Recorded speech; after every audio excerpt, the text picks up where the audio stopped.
Hello, this is Jimena Echeverria from the PIIRS team, and this is a tutorial with guidance on how to report data for REACH for the PIIRS FY20 campaign. So all the information you need is on the CareMeal wiki in this link here.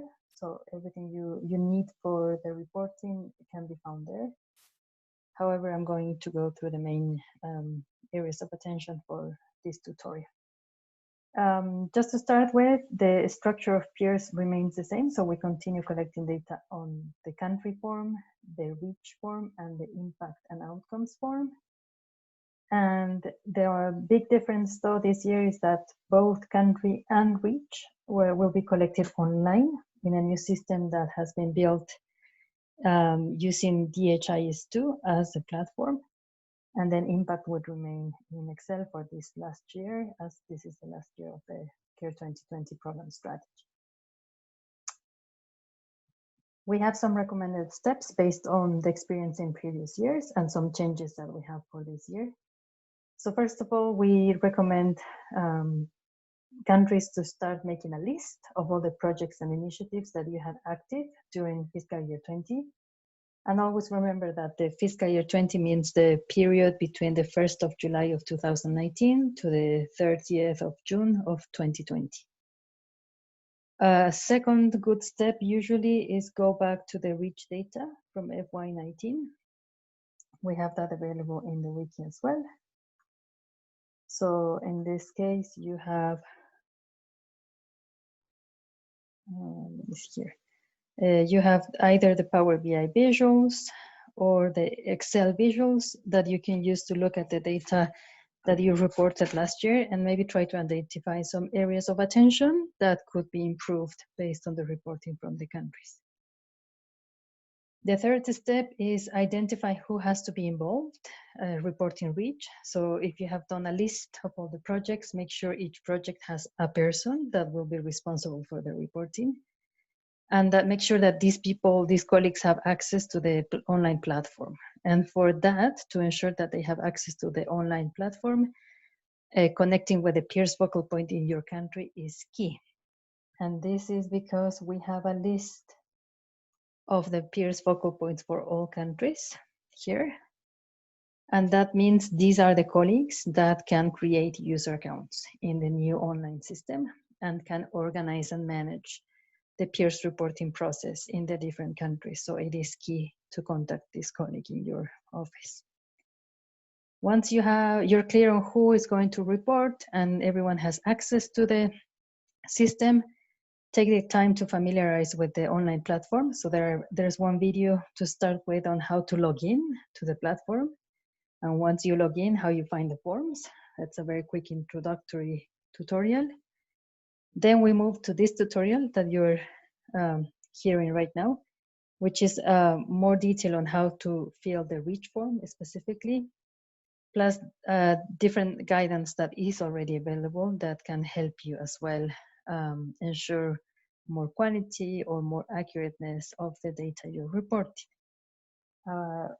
Some key guidance that can help you here, besides what you will see in the form in a few minutes, is first the guidance on definitions of participants, who is a participant reached and who is a participant impacted by the different types of projects that we implement. So if your project is doing in-kind assistance or doing the direct service delivery, let's say we're providing either hygiene kits, if it's humanitarian, or we are providing a service like training or capacity strengthening, or if we're doing cash and voucher assistance, or if we're just doing technical assistance to other organizations, so we're not implementing directly with communities, or we're doing advocacy, etc., or mass campaigning. So we have different definitions for each case. I just went to service delivery here, and you would have some examples and reference on what could be a direct and indirect participant reached. We also have definitions for impacted, but this is for the impact form. In this case, because we're in the REACH form, you would just focus on the left of this guidance for help you decide or define your participants as you report to PIIRS. Another important set of guidance is, of course, the gender marker. So we have all the guidance in different languages that you can access, which can help you reflect on the extent to which gender was integrated into the project activities during the fiscal year. And of course, you get to use a vetting form, which is this form to understand the extent to which you integrated gender and also arrive at a score or a level of integration of gender. This year, one new thing that you have available is that if you're working on a purely advocacy initiative, so you're not implementing programmatic activities, but you're mostly doing advocacy, we have, with help of colleagues from the advocacy teams, we have come up with some guidance on how to interpret the questions of the gender marker when it comes to advocacy. So you can review this, and this may help you decide what is the answer to the gender marker questions when it comes to advocacy initiatives. Secondly, it's the governance marker. So we have all the guidance as well in different languages. Again, that goes into more detail on how do you analyze and judge the extent to which you have integrated governance into the project. And finally, in the same way, resilience. So we have the tools, we have guidance, we have some videos, etc., that can help you assess the integration of resilience in your program. Once you have reviewed that, or as you fill the form, you may go back to these documents that are also mentioned in the forms. Then you would have to fill the data. And here's one important change this year. When you fill data in the form initially, so as you're filling the rich data, this time you can report the real reach of your project. That means the exact figures of participants reached during the fiscal year without deducting any double counting yet. So we start by just providing the real figures. And once you have finished reporting for your project, you have to wait until the rest of the projects in your country have finished reporting. So that's why being in touch with the PIIRS focal point is very important in your country, because this would be the person that would know when you all have finished filling forms. And it is only then when we would start opening the new step we have in the system to adjust for double counting. I will show you shortly how this works. But again, you can only do this in the system when all the projects have actually reported data. Before we go to the forms, just make sure as well that you're very clear on the roles, who's going to participate in the report. Of course, usually the main team is the project or the initiative team. So the manager, technical experts, advocacy experts, the finance colleague, the meal specialist, etc. These are the ones that usually have the data. They keep records of their activities and the participants reached, or the program quality of the project. They could enter the data in the forms, and they could check for consistency of the data within the scope of their project. Then you have the PIIRS focal point, of course, and the program director in many cases that could provide technical support to the projects as they are filling the forms. They could consolidate the data for the entire country, check for consistency, identify missing information, check the double counting, so organize the process for assessing double counting, which I will explain how that works, and then endorse and submit the data when needed. No? But also, you have to clarify the role of the care member or lead member or global team that could be involved in the process as well. So for instance, your project is being implemented with a contract that was signed through a care member, let's say Care USA, Care France, etc. So usually the program manager from the care member could be involved in the process, or if you're working on a SRHR, sexual reproductive health and rights project, there is colleagues from the global SRHR team that could be involved as well in the process. So that, I mean, you need to clarify the roles, and in this case, they could troubleshoot questions, they could help you reflect on the markers, they could analyze the figures, etc., so that it is a collaborative task before the final submission of data in PIIRS. The REACH form, the structure hasn't changed from what we had previous years. So we maintain the main components on the main sections of the project, of the form, with some additional questions or some changes, but in essence, it remains pretty similar to what we had in previous years. On the general information section, which is the first part, we ask like very specific questions related to the design of the project or questions that wouldn't necessarily change from fiscal year to fiscal year, no? So they remain quite stable. So for instance, the objective of the project, the budget, the total budget for the life of the project, the impact population, contact information for key people that are part of the project. Then one very important question in this section is the modality of implementation. So this can be depending on what you report here, what you decide your project is, the modality that your project is using, that greatly defines how the form behaves, no? And it will hide or would show some sections depending on what you answer here. Same with the focus. If your project is humanitarian, then of course it would focus on questions around the humanitarian sectors and work. Same for development, if it's only development, or if it's both, of course it would show you both parts of the form, so that you can fill all the data that's relevant for the focus of the project. We have added a couple of COVID-related questions as well, given the context this year, but it's just few additions to the overall form.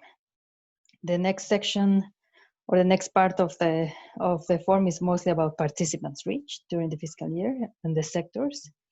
So this is split in 4 different chapters, let's say, or sections, which is the humanitarian sectors on one side, the development sectors on the other, VSLAs, or Village and Savings and Loans Associations, and then cash and voucher assistance. No? So they are treated in 4 groups. And for each of them, though, the question is basically, did you work in any of these areas? And if so, can you provide numbers of participants reached for each of them? No? So that is the main question we answer here. All quantitative, all numeric. Then we move to more qualitative elements. So we look at the care approach, and this is where the markers come into place as well. We look at the gender marker, governance, and resilience. And we basically capture the score or the level of integration that the project has had during the fiscal year in relation to the care approach. And finally, other aspects of program quality. So some questions around monitoring and evaluation, feedback and accountability mechanisms, advocacy, multiplying impact, consortium partnerships, etc. So you have different qualitative questions to answer there, which are usually drop-down menus or multiple selection as well. So it's so that they are easier for the project to report on. Before I go to timeline, let's go to the system. So what you will find is, let me log out here. What you would have here is, let's say I am the PIIRS focal point in a given country. So I have been assigned my own account, and I can log in into the system. This is in Spanish right now, if you see that here, because I just used it in Spanish recently, but that can change. So I just go to configuration here. You can do that yourself as well. And if you need, and I just go and change my language here to English and English. Once that is done, one thing you always have to do, not only if you're changing the language, every time you go into the system, you need to clean the cache. And when you clean the cache, basically you're telling the system to delete or clean any old actions that you may have done in a previous session. No? So when you previously accessed the system. It is always good to do this, and you won't be deleting any data, so don't worry about that, but it's basically telling the system to clean before you proceed to do new actions or do new activities in the system. So I have cleaned the cache. I am in English now, and I go to the forms, as you would have seen already in the tutorials on how to find this. So this is a test country. It could be any of your countries. So it could be Thailand, it could be Malawi, it could be any of your given countries. This is the country form, so it's not for this tutorial, but we'll go for the reach form. And in the rich form, there will be two situations. In some cases, and in the countries where we were able to do this, we have pre-populated some data. So you would already see some forms that have been created. No? So this is a test, so the information is of course not real, but it's just to show you that you may find cases like this. And if you find cases like this, basically what you have to do is just go to the relevant row to your project, let's say. You would click there. And what you would see is that the general information section is already with some data, but the next chapters at the bottom here, they are not. So at least you can start with the profile. So the profile is basically the general information. You can click on edit here. And you already have some information, but you could always add whatever you need to add, or you could delete or change. Let's say this was not correct, so you can change the budget here. You could add names, etc. So you edit anything that is needed here.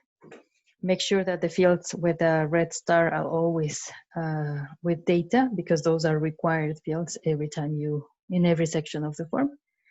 And once you have finished, you just click save. So that is the situation where you already have a form in the system. If you don't have a form in the system because it's a new project, or for some reason it wasn't just pre-created for the system, you just go to register up here. This validation error, it's not an error of the system, it's just an alert for you to make sure that you always start by putting the start date of the project. I mean, that is the very first thing that we need you to insert in the form. So it's my test country, it could be your country, of course. And I start with the project start date. So let's say this project started in January 2019, the 1st of January. And then I would go to the project end date. So the end date here, I start filling the form basically. The end date could be, let's say, at the end of this year. So December 2020, the 31st. I need to repeat that date if there is not a new date, but there could be a new one if there has been an extension, for instance, of the project. The country is a test country in my case because I'm testing this now, but you can select always from your specific country. And then the full name is required, so I have to fill that. Acronym is not, but I mean, we strongly encourage you to do this as well. So try to put the full name here and just the acronym here, so that we have a quick and good way, a quick way to identify the project every time. You will put the goal, the program type classification. So that is the main category, if you click on the question, there are the descriptions of the question. So this is where we would say that program type classification is the area in which the predominant programmatic area in which your project concentrates. No? So you would have that as guidance, some budget name numbers here, contact, etc., etc. Once you have finished, you just save and continue. So that means you have finished the first bit of the form, the profile. So that's basically the key information to identify your project. And then we go to the chapters down here. General information, it's more descriptive of more details of your project. So no matter which chapter of the project you go to, you will always first see this message of no event exists. Basically, that means that no one has opened that part of the form yet. So to open that part of the form, you have to go to this plus sign on the right. And here is one first alert. Because the start date of my project was in 2019, so that means it was FY19 actually, it gives me the possibility to fill some data from the past. But of course, we're not doing that and in this system. However, this is not something we can block from DHIS2. So big recommendation, please always make sure that you are selecting the correct fiscal year when you're entering data. Also because in the future, when we go to new fiscal years, it will also open new fiscal years here, you see? So depending how you move into these arrows here on the right, the system can show you more or less fiscal years, depending on the life of the project, no? So the start date and the end date that you provided. So in this case, it has to be fiscal year 20. So always the July 2019 to June 2020 process. Once you have selected that, you just click on save. And you have all the content of the general information section. Some questions are just clicks. So in this case, we are asking if the project has a theory of change or a log frame or both. Here, as I mentioned, the modalities of implementation are hugely important. And I will give you an example. If I say that I am working with cash and vouchers and I am working with BSLAs, you will see that this section show here on the menu, right? Cash and vouchers and BSLAs. If I say no, these sections hide, so they don't longer show in the menu here, so that you don't have to report on them. So it makes it easier for you to navigate the form. So questions like these are really important for the system. So please make sure that you are paying attention to those fields because they are critical for the reporting. The focus is also very relevant because you could be only humanitarian. So if you were only humanitarian, it would hide the development sectors, and the other way around. If you're only development, it would hide the humanitarian sectors. But in this case, I'm just going to show you both so that we can navigate the form. Geographical scope is also required. If you click on the question, you have more details on what the question is about, the location of the project, etc., etc. And also we have different questions here. If you're contributing to an impact growth strategy, if you click yes, it opens the options for that. A COVID question, so if the project has taken actions around COVID, it could be new programming or it could be adaptations of the existing programming, so you can answer that as well. The number of donors from 1 to 10 as usual, so you just pick the number of donors first and the system will show data fields only for that number of donors. No? So this one was 1 donor. If I do 3 donors, then it opens 3 spaces for donors. No? So you have to always answer that question and provide the information based on your answers here. Expected participants for the life of the project. These are the participants that we expect. So it's just the goals basically of the project. So you would put numbers here and you put the disaggregation and the system calculates the totals. And if your project had ended in this fiscal year in FY20, you would see this section where you can introduce like the consolidated. No? So at the end of my project, because my project has ended, my actual total participants is basically this. No? So this is just a summary of the consolidated information of all your reach during the life of the project. Not the fiscal year, again, during all the life of the project. And just as an initial question here, if you have potential overlap with other countries, so with other projects. So this helps us identify if some thinking on double counting should take place later. But at least this is a first screening question for that. So you have finished this section and you just click complete. And if I got an error message, it's because I forgot one of the mandatory fields. So I have to go back and see this one here. You see, I forgot to describe the impact group, which is a perfect example of what you have to take care when you're doing this. And in this case, I probably can finish now. So yes, complete. I am sure I want to complete. So you just go ahead and this one is ready. If at some point you realize you forgot something or you need to edit something, you just hit on incomplete. You say, okay. And you can continue changing things here. Let's say you just forgot to put numbers of participants here. You can still do that. And as long as you're finished, you just complete the section of the form and you are ready. Cash and voucher assistance, let's go to that as an example as well. So again, please be careful with the fiscal year. in this case, it's showing me fiscal year 19 as the first option. I need to check FY20. And if I worked in a cash modality, then I click yes, and it shows me the questions that I should be answering. If I didn't work on vouchers, so I only worked with cash, then I would just click no, and then some thematic areas here. And if I have completed, I just go on complete. On the sectors, let me show you humanitarian. Again, the fiscal year, please.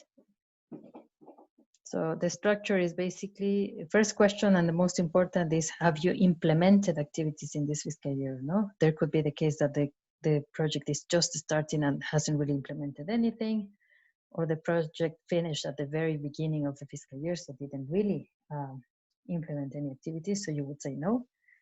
And then explain the main reason. Or you would say yes, and that is where you are required to report participants, no? So first you have to report the direct participants, the direct and indirect participants for humanitarian, the totals. So let's say it was 300 women, 400 men, so that's 700 direct.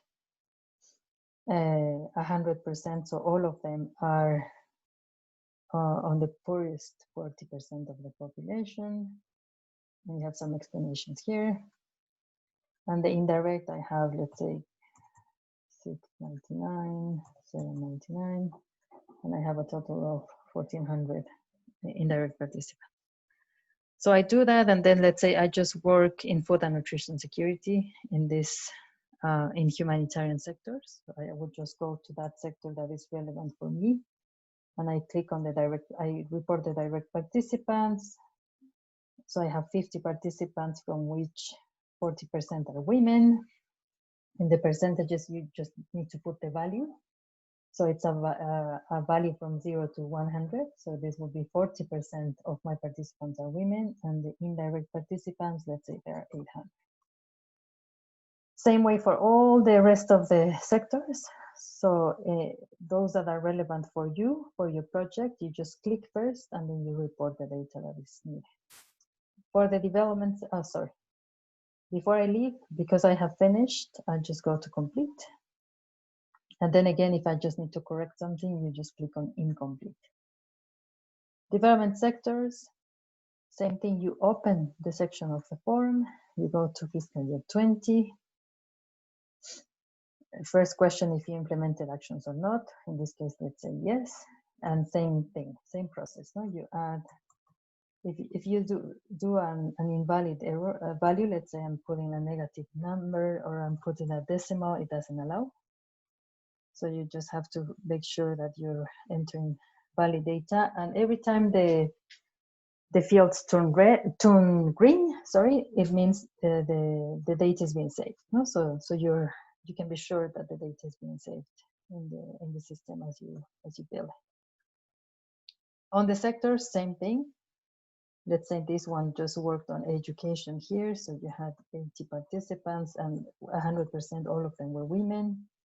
And there's no indirect participants because it was direct delivery to a specific group. Let's say I worked on sexual reproductive health and rights. So I had 300 direct participants, 80% were women. And indirect, I have the household members. So let's say it's 1,500, not just to share some numbers, basically. And women's economic empowerment, I have 500 here, or 5,000, let's say.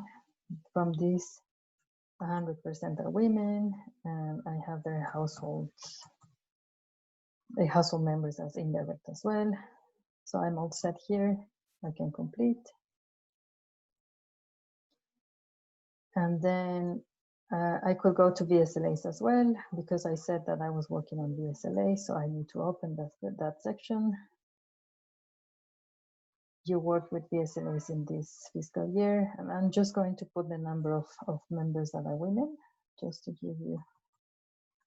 do a quick fill out, but of course there are many more questions here, and you have some information here and examples. You complete, And then we move, okay, so we have finished all the quantitative data, and now we move to the qualitative. So these are the strategies, program quality elements, etc. Here we have the questions around monitoring, evaluation, and learning. Again, if you select yes, it may show some more options. If you select no, it may not show anything. So always be mindful of the things that the system could show additionally as well. Feedback and accountability mechanisms. If I say yes, again, shows more options. Advocacy questions here, which are mostly, as I mentioned, they are mostly drop-down menus or yes/no questions, just to select options. Multiply and impact, the same thing. So you can hide or show different sections. The questions around consortia. So what role did we play in the consortia, if we did implement it in consortia? Partners, the types of partners. So let's say I am working with a local, let me see, let's do a social movement. Let's say I am working with a social movement as a partner.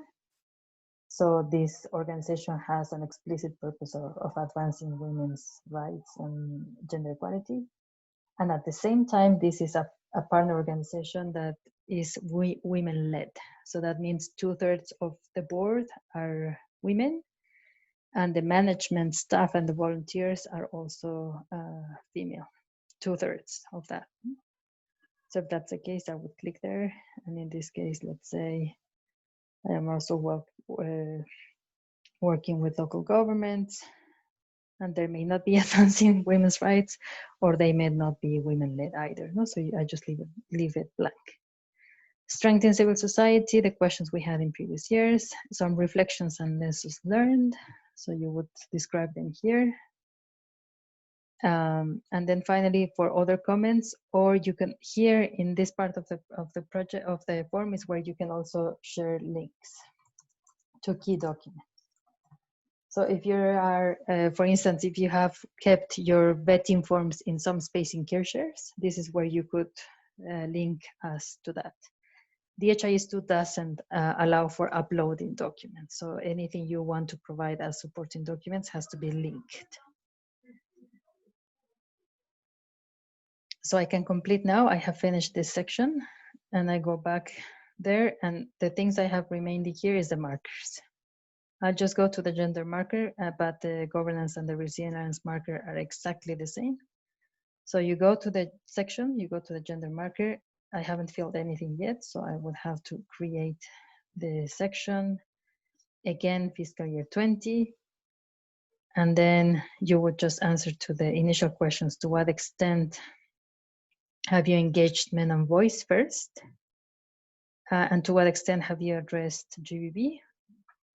So you would start with those questions, and then we go to the gender marker specifically. And in this case, we go to the different options that you have in the vetting form. And based on those options, the form shows the different statements that are associated with these options, right? And then if you need to see that larger, you can always enlarge the size of the text. And you just apply the yes/no answers that are relevant to the project. And as you see here, all of them are mandatory questions, so you really need to provide answer to them for it to be correct. And then once you have done that, then the system just gives you the final result. Not that's your gender marker score.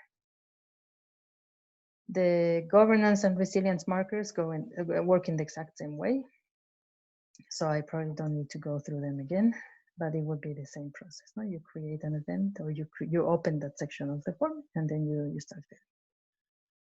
So by this time, you are basically finished. So you have finished reporting data. Remember that so far, as you were filling this part of the form, you have always reported the real reach of your project. So you haven't done any deductions of the double counting, of the possible double counting with other projects. So let's say you are implementing in a region of the country where other projects are also implementing. So there's some overlap. But here you just focus in your country and you provide with the data that is just real for your project.